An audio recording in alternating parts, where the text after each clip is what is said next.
राम राम दोस्तों और मेरी माता बहनें, आप सभी का स्वागत है बाबा नीम करोली जी की शरण में।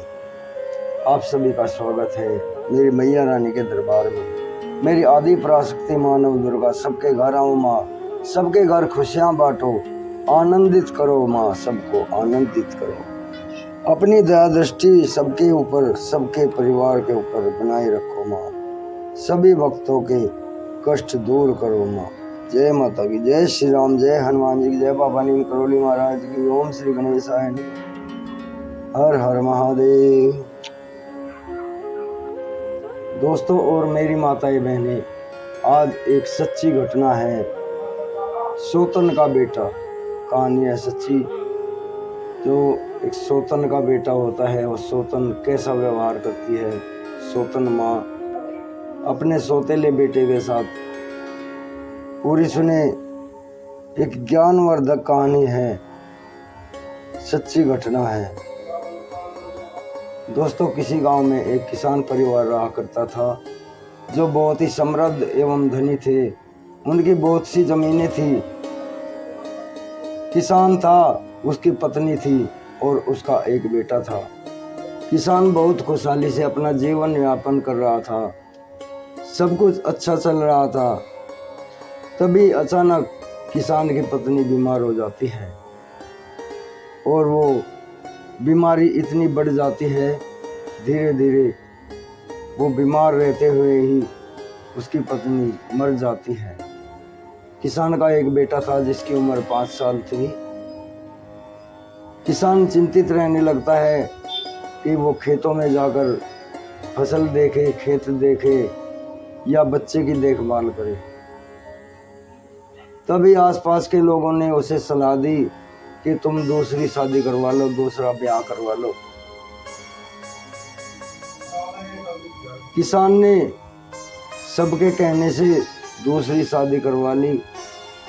किसान ने दूसरा ब्याह कर लिया और घर में दूसरी पत्नी को ले आया। किसान ने अपनी घरवाली को, नई पत्नी को अपने बच्चे के बारे में कहा कि ये मेरा बेटा है, इसकी देखभाल अपने बच्चे की तरह ही करना। उसने वैसे तो ऊपर से तो हाँ भर ली, लेकिन सोतन तो कोई भी हो, हजारों में एक माँ होगी सोतन जो दूसरी माँ के बच्चे को अपना बच्चा समझ लेती है। लेकिन उसके साथ ऐसा नहीं हुआ। वो सोतन माँ बच्चे के साथ सोतेला व्यवहार करने लगी, मार पीट करना इधर उधर और खाना पेट भर ना देना, और कई बार उस बच्चे को मारने तक की कोशिश की गई। बच्चा किसी को बताता, बाप को बताता, बाप भी उस घरवाली के, अपनी पत्नी के कहने आ गया और कहने लगा कि तू तो ऐसे ही अपनी माँ को बदनाम करता है। किसान की दूसरी बीवी किसान को अपने वश में किए हुए थी। किसान भी कुछ नहीं बोलता था और बच्चे के ऊपर अत्याचार बढ़ने लगे। तभी आसपास के लोग देख रहे थे, सब माहौल देख रहे थे कि बच्चे के साथ क्या हो रहा है। एक बार सौतेली माँ ने बच्चे को जहर देने की कोशिश की तो बच्चे को पता चल गया था, जब वह करीब 15 साल का हो चुका था। तो सौतेली माँ ने उसे जहर देने की कोशिश की। ये तो किसी आसपास के पड़ोसी ने उसे बता दिया लड़के को कि तेरी माँ तेरे लिए जहर लेकर आई है। अतः वो बच्चा घर जाना छोड़ देता है, इधर उधर खाना और अपना जीवन यापन कर लेता है। तभी सोतन के 2 बेटे होते हैं, 2 बेटे जन्म लेते हैं उसके, और 2 बेटे धीरे धीरे वे भी संभलने लगते हैं। बेटे का बहुत ही अच्छा व्यवहार था, अच्छा नेचर था, इसलिए उसकी शादी भी हो जाती है और वो अलग अपना आशियाना बनाकर रहने लगता है। सोतन के दो बेटे होते हैं। धीरे धीरे वे बड़े होते हैं और बड़े होकर उनकी भी दोनों की शादी हो जाती है और उसी दौरान किसान की मृत्यु हो जाती है।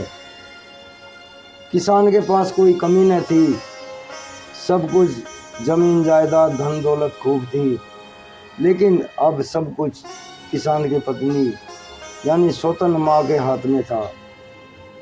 सौतेला बेटा अपना जीवन यापन अलग रहकर खुशी पूर्वक करने लगता है। उसकी पत्नी होती है, दोनों गरीबी में ही अपना जीवन यापन करते हैं और सोतन के बेटे के दोनों बेटों की शादी हो जाती है। तभी उसे अपने कर्मों का दंड मिलने लगता है। सोतन का एक बेटा शराबी निकलता है, वो अपने हिस्से की सारी जमीन जायदाद दौलत सब कुछ बेचकर उड़ा देता है और दूसरा बेटा उसका अत्याचारी होता है, अपनी माँ को पीटता है, मारता है। तभी सोतन माँ की आंखें खुलती है, उसे अपने किए हुए पापों पर पछतावा होता है और वो अपने सौतेले बेटे के पास जाती है और उससे अपने किए हुए कर्मों की क्षमा मांगती है। बेटा, मैंने तेरे साथ जितने भी अत्याचार किए उसे मुझे क्षमा कर दो, मेरे अपराध क्षमा कर दो। आज मेरी आंखें खुल गई जब मेरे अपने बेटों ने मेरे साथ ऐसा व्यवहार किया है, जो मेरे साथ मारपीट करते हैं। एक शराबी है, जुआरी है और दूसरा मेरे साथ मारपीट करता है।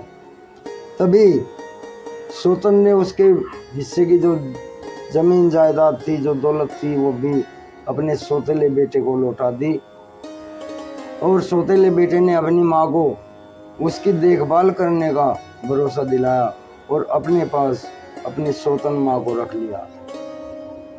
फिर सोतन माँ अपने सौतेले बेटे के पास रहने लगी। उसकी सौतेली बहू भी उसकी खूब सेवा किया करती थी। अतः फिर वो आशीष देती और पछताती कि मैंने जिस बेटे के साथ ऐसा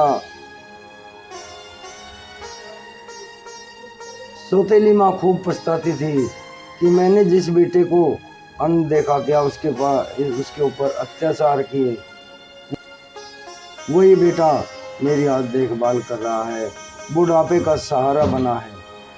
अतः दोस्तों, ये बिल्कुल सच्ची कहानी है, मेरी आंखों देखी है। आगे भी शेयर करें। सोतन का बेटा। जय राम जी की, जय हनुमान जी की, जय बाबा नीम करोली महाराज।